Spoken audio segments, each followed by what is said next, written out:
नमो राघव। जय श्री सीताराम। जब राम लक्ष्मण विश्वामित्र जी के साथ चलने लगे तो क्या था कि एक रास्ते में एक आश्रम मिला। आश्रम में क्या था कि भगवान राम ने क्या देखा, आश्रम एक दीक मगना माई, खग मृग जीव जंतु तहनाई। पूछा मुनि निशिला प्रभु देखी, सकल कथा मुनि कही विषय की। अब उनने आश्रम देख करके पूछा, वहाँ क्योंकि कोई भी जीव जंतु नहीं था, इसलिए जब उन्होंने उस आश्रम को देखा वहाँ कोई जीव जंतु नहीं था तो भगवान मुनि से पूछने लगे, क्या ऐसा क्यों है कि जो कि कोई जीव जंतु नहीं है लेकिन एक पत्थर की मात्र शिला पड़ी हुई है। तब विश्वामित्र जी क्या बोले, गौतम नारी श्राप बस, उपल दे दरि धीर, चरण कमल रज चाहती, कृपा करो रघुवीर। हे रघुवीर, गौतम की नारी अहिल्या है जो यह यहाँ पर गौतम के श्राप की वजह से लेटी हुई है, लेकिन यह आपकी चरण कमल रज धूलि को चाहती है। तो गौतम जी ने श्राप क्यों दिया था वह प्रसंग और उनने क्या स्तुति की तो वह भी प्रसंग आप यह चित्रकूट पीठाधीश्वर जगत गुरु जी की भावार्थ बोधनी द्वारा आप श्रवण करें। परम पद पावन। अभी क्या था कि जैसे ही देखा तो भगवान ने चरण कमल चाहती है तो आप कृपा करो, भगवान ने चरण कमल की कृपा करो ऐसा कहा तो वैसे ही वह स्त्री बन गई। कौन? गौतम नारी। और क्या करने लगी, और जे पहले वो कह रहे हैं, परसत पद पावन शोकन सावन, प्रगट भई तब पूंज सही दे, कतर गुनायक जन सुखदायक, सन्मुख होए कर जोर रही। जैसे ही भगवान ने कृपा की कि तुरंत सन्मुख हाथ जोड़ करके खड़ी हो गई। अति प्रेम अधीरा पुलक शरीरा, मुख नहीं आवत बचन कही, अतिशय बड़भागी चरण ही लागी, जुगल नयन जलधार बही। बड़े प्रेम के अधीर हो करके भगवान के चरणों में लग करके आंखों से जल की धारा बहने लगी और रोने लगी गौतम नारी। धीरज मन कीना प्रभु कहे चीना, रघुपति कृपा भगति पाई, अते निर्मल वाणी स्तुति टानी, ज्ञान बीज रघुराई।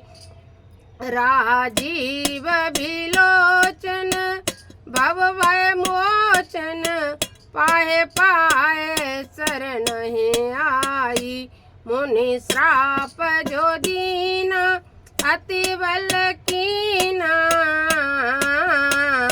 परम अनुग्रह में माना, देखे भरी लोचन हरि भय मोचन, यह लाभ शंकर जाना। बिनती प्रभु मोरी में मति भोरी, नात न मांगे वरयाना, पद पदोम परागा रस अनुरागा, मम मन मधुप करे पाना। अब क्या थे कि उनके आंखों में अश्रुओं की धारा बहने लगी और क्या करने लगी और विनती करने लगी, लेकिन मन में अश्रुओं की धारा क्यों बहने लगी कि जब उन्होंने भगवान राम को साक्षात देखा तो उन्होंने मन में सोचा कि चलो मुझे श्राप मिला, मेरे पति ने मुझे श्राप दिया, उसका उन्होंने अनुग्रह माना उससे उन्हें ये नहीं हुआ कि देखो श्राप के कारण में इतनी साल डली रही, लेकिन उन्हें इस बात की खुशी हुई कि मुझे मेरे पति ने श्राप दिया, लेकिन मेरा कम से कम भगवान राम से साक्षात्कार हो गया, भगवान राम के मुझे दर्शन मिल गए, इसलिए वह अति प्रसन्न हुई। जब भी आपके जीवन में कोई घटना घट जाए या कोई आपके साथ कोई गलत कार्य कर दे, जीवन की यह सच्चाई है, कभी आप ये मत सोचना कि आपके साथ बहुत गलत हो गया, क्योंकि भगवान कभी भी किसी के साथ गलत नहीं करते हैं। भगवान सबके साथ अच्छा ही करते हैं, भगवान किसी के साथ बुरा नहीं करते हैं, क्योंकि भगवान तो करुणा निधान है, करुणा के सागर है। इसलिए उन्होंने बहुत अनुग्रह माना कि मुझे कम से कम मेरे पति के कारण भगवान के दर्शन हो गए। और गौतम नारी को श्राप किस लिए लगा था? क्योंकि एक बार इंद्र, ये नहीं था कि छल करके, बहुत से भजनों में लिखा है छल किया, लेकिन इंद्र ने कोई छल नहीं किया। इंद्र ने कह दिया था और उन्होंने इंद्र को अपनी मर्जी से स्वीकार किया, क्योंकि वे यदि छल होता तो इतने ज्ञानी ऋषि महात्मा गौतम कभी अपनी पत्नी को श्राप नहीं देते। लेकिन वह तो महात्मा इतने उच्च कोटि के थे, वो सब जान गए, अपनी पत्नी का भी रहस्य जान गए और उनका भी जान गए, तो इसलिए उन्होंने इंद्र को भी श्राप दिया और गौतम नारी को भी दिया, और दोनों का उद्धार इसी युग में हुआ। इंद्र को तो नेत्र हो गए 1000 और पत्नी को इसी राम जन्म में ही पत्नी का भी उद्धार हो गया। कई हजारों वर्षों के बाद वो भी स्त्री बन गई और क्या हुआ, परम पद को गई। जहीं पद सुर सरिता परम पुनीता, प्रगट वहीं शिव शीस धरी, सोई पद पंकज जहीं पूजत अज, मम सिर धरे हो कृपालो हरि। ये भांति सिधारी गौतम नारी, बार बार हरे चरण परी, जो अति मन भावा सो वर पावा, गई पति लोक आनंद भरी। और उन्होंने जो भी वर मांगा वही वर प्राप्त किया और बड़े हर्ष और आनंद के साथ पति लोक को चली गई। कौन? गौतम नारी। अस प्रभु दीन बंधु हरि, कारण रहित कृपाल, तुलसीदास सठ चताए भजो, छाणे कपट जंजाल। तुलसीदास जी कहते हैं, इस प्रकार सर्व समर्थ दोनों के दीनों के बंधु, सभी पापों कारण करने वाले, अकारण कृपा करने वाले भगवान श्री राम में तुलसीदास कहते हैं कि हे सठ, मन सभी कपटों और जंजालों को छोड़कर उन्हीं भगवान श्री राघव सरकार का भजन करो, क्योंकि राम के ही भजन से उद्धार होने वाला है। अब लोगों ने इस युग में भी क्या किया कि ये राम मंदिर बना, अयोध्या का कितना कल्याण हुआ, लेकिन कुछ चंद्र लोगों ने आकर के और कुछ गलत निर्णय ले लिए, उसमें भी कुछ भगवान की मर्जी होगी। कुछ गलत मत सोचो, अवध तो ना कभी हारी थी ना हारेगी, ना अवध थोड़े ही हारे, कैंडिडेट हारा है, एक कैंडिडेट जीता, इसलिए उसके बारे में ज़्यादा मत सोचो। मेन बात ये सोचो, भगवान राम के हर कार्य में कुछ न कुछ मर्जी छिपी होती है। गौतम नारी को श्राप मिला तो यहाँ गौतम नारी का उद्धार भी हुआ। तो भगवान की हर लीला में कुछ न कुछ रहस्य छिपा हुआ होता है। इंतजार करो, लेकिन अपने मुंह से कुछ गलत शब्दों का इस्तेमाल मत करो। अभी समय का परिवर्तन देखो। चले राम लक्ष्मण मुनि संगा, जहाँ वह जग पावनी गंगा, अनुज सहित प्रभु कीन प्रणामा, बहु प्रकार सुख पायउ रामा। गौतम नारी का कल्याण करके भगवान कहाँ चले? भगवान आगे चले। आगे क्या देखते हैं कि जहाँ गंगा नदी अति पावन पुरीत बह रही है, बहु प्रकार अनुज सहित प्रभु कीन प्रणामा।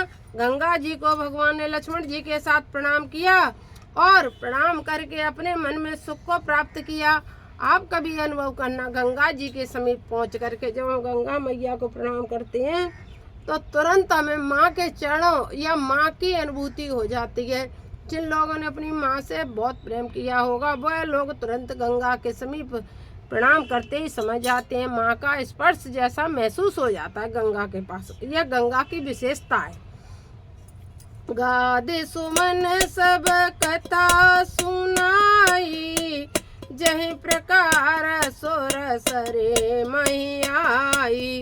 त्रिपुर समेत नाये, विविध दानमय देवन पाए। फिर तो क्या थी, विश्वामित्र ने सभी कथा सुनाई। जिस तरह से गंगा जी का अवतार धरती पर हुआ और अनेक अनेक दान भी दिए। किसने? राम लक्ष्मण ने दिए, महात्मा विश्वामित्र ने दिए। फिर उसके बाद क्या हुआ? हरस चले मुनि वृंद साया, बेगी विदेह नगर नियरा। पुररभ्यता राम जब देखी, हरसे अनुज समेत विषय की। फिर क्या था, जनक जी की नगरी के समीप पहुंच गए और जब जनक जी की नगरी की सुंदरता देखी तो मन में और भी ज़्यादा हर्ष होने लगा। किसके? भगवान राम और लक्ष्मण को, दोनों को हर्ष होने लगा। बापी कूप सरित सरे नाना, बापी कूप सरित सरि नाना। सलिल सुधा सम मनि सोपाना, कुंजत मंजु मक्तर सबरंगा। कुंजत कलवा वरण वियंग, वरण वरण विकसे जल जाता। त्रिविध समीर सदा सुखदाता, सुमन बाटे का बाग बने। विपुल विहंग निवास, फूलत फलत सुपल्लवत। सोत पुर चौपास, मंगल भवन मंगल यारे। द्रवं सुदशरथ अजर बनहि न वर्णत बनत निकाई। जहाँ जाए मन तहु लोभाई, चारों बाजार विचित्र।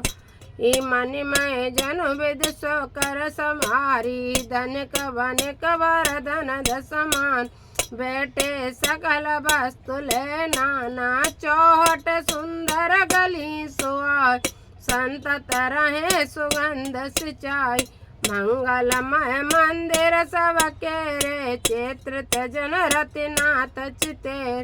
पुर नर नारे सुभग सुचि संता, धर्मशील ज्ञानी गुणवंता।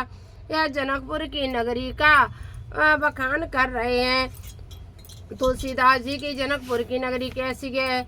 यहाँ सब गुणवान हैं और धर्मशील हैं, वह पैसा वाले हैं, धनवान हैं और सभी वस्तु एक समान लग रही है और गली भी बहुत सुंदर है। यानी जनकपुर में सब कुछ सुंदर ही सुंदर है। अति अनूप जय जनक निवासु, बित कहे विविध बिलोक विलासु। होत चरित चित कोट बिलोकी, सकल भुवन शोभा जन रोक। सबल धाम मणिपुरट पटे, सुगठित नाना भांत। सिय निवास सुंदर सदन, शोभा किमि कहे जात। यहाँ सीता जी स्वयं लक्ष्मी रूपा प्रकट हुई हूँ। उस शहर उस नगर की क्या कह सकते हैं।